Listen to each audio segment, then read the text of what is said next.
Ladies and gentlemen, boys and girls, welcome back to the world of home automation with me, your host Paul Hibbert, and welcome to the Broadlink Blackbean.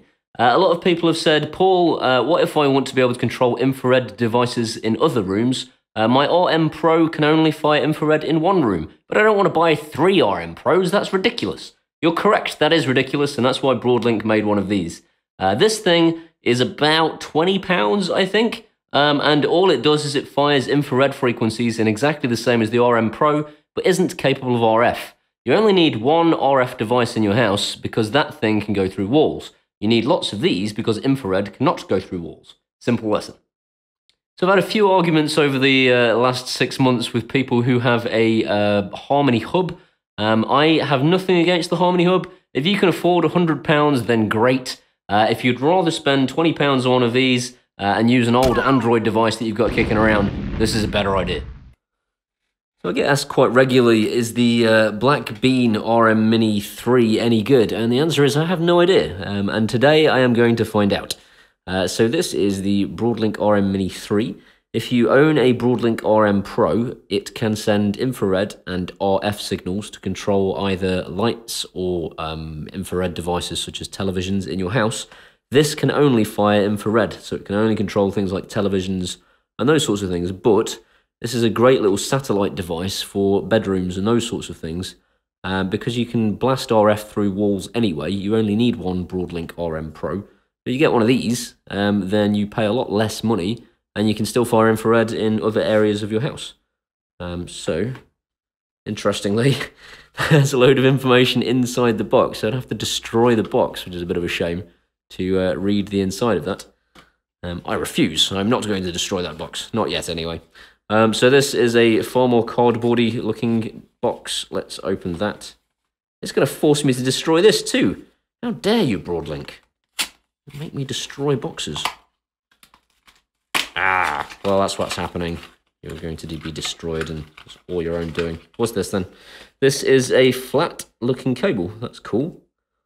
So that's just a USB cable for it. I'm guessing that's so I can charge it.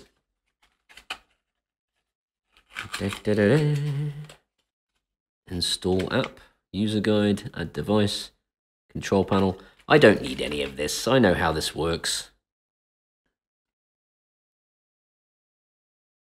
Oh, I love it. Look at that. Look at its shininess.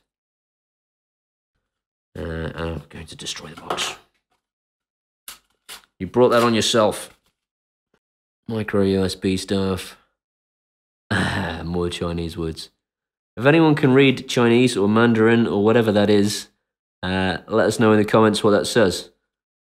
And you will gain my respect and nothing else from spending an hour of your life translating that for me. There you go. That's an unboxed Broadlink RM3. So anyone that remembers my lamp that was sent to me when I foolishly thought, free stuff? Yes, I'll review free stuff. And it turned out to just be a lamp with some USB ports on it. Well, remember my LT1 lowercase s. That was a brilliant advert for what is a very average product. But it's going to serve a purpose today because it's got a USB port on it, and that is what I'm going to use to power this bad boy. So let's plug it in. It just so happens to fit the decor. So I've got a little blue light blinking away on it. There's a little blue blinking light to tell me, I assume, that it's in pairing mode. So I'm going to need to open the eControl app up to pair this little device. So I've done the eControl Broadlink stuff to death in my previous videos, so I'm not going to go into any great level of detail. But basically, if you buy a Broadlink RM Pro, you can control RF and infrared products made by pretty much anybody. This Broadlink Blackbean that we're looking at today is just for controlling infrared products, so this is a direct competitor to things like the Harmony Hub. But whereas a Harmony Hub will set you back at least £100, this thing costs like something like £15 or £20. It's stupidly cheap. And all we're going to do is, in the eControl app, which you've downloaded off the Android marketplace, is press this little plus, and then go to Add Device, and then Configure. And it's going to search on my Wi-Fi network now for that Broadlink Blackbean. And then I should be able to control it using their app. And then once I can control it using their app, I can then take the next step to be able to control it using Alexa.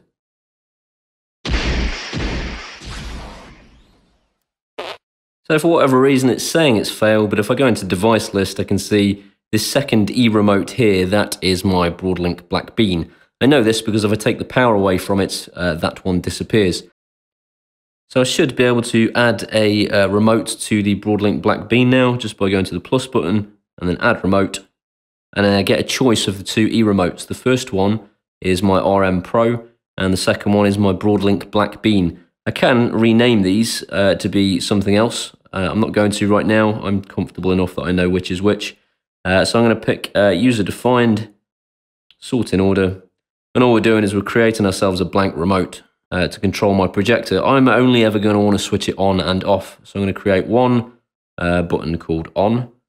So I'm going to pick from my icons plus. That kind of makes sense. So that's just giving it a picture.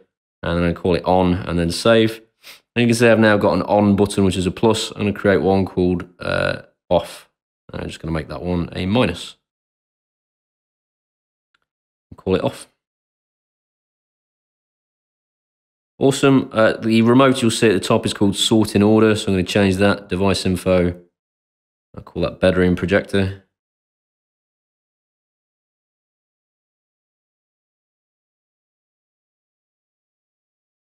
And then the icon at the moment is very boring, so I'm going to take a picture of my projector. Save that. Save that. And now if we go back to our main panel, you'll see I've got a remote at the bottom called bedroom projector with a picture of my bedroom projector in it.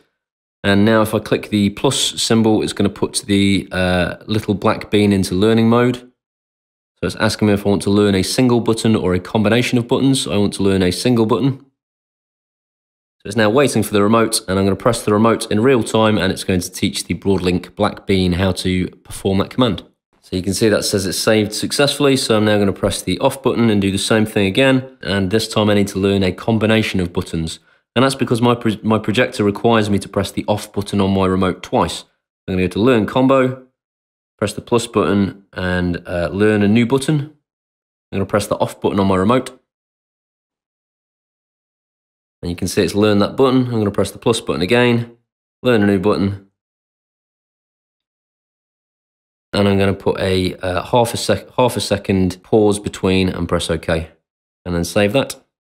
And now when I press the off button on my bedroom projector, it will switch my projector off. And when I press the on button, it will switch my projector on. I'm going to test that theory now.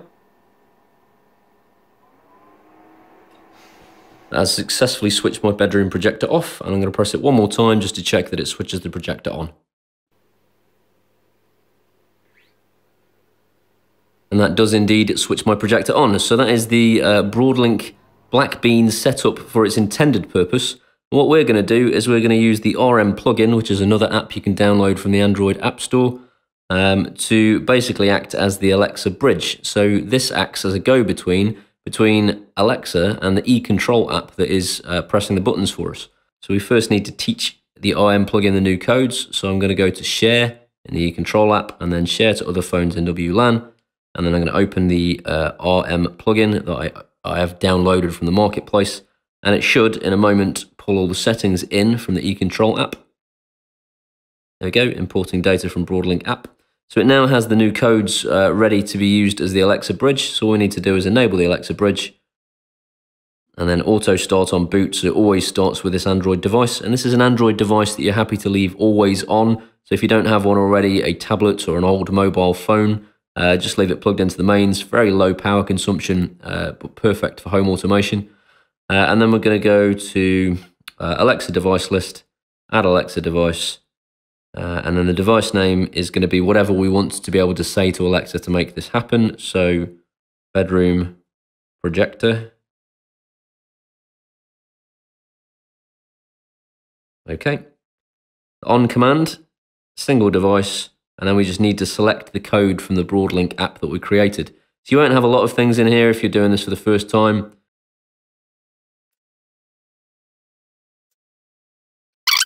There it is, bedroom projector on. So again, you're going to have a much easier time than I just did trying to find that. So we'll press OK, and then tick that box. And then the off command is going to be the off command that we created in the eControl app. So again, I just need to scroll down to find it. There you go, bedroom projector off combo. So that's the one that we created in the eControl app a moment ago. So I'm going to press OK to that. And then tick that box. And then tick that box. And now all we need to do is get Alexa to discover devices again. Alexa, scan for new devices. Starting discovery. This can take up to 20 seconds. Alexa, switch bedroom projector on. Okay. I hope you've enjoyed this video. If you have, please give it a thumbs up. If you want to see some more of this guy, hit that subscribe button. And as usual, I'll see you next time.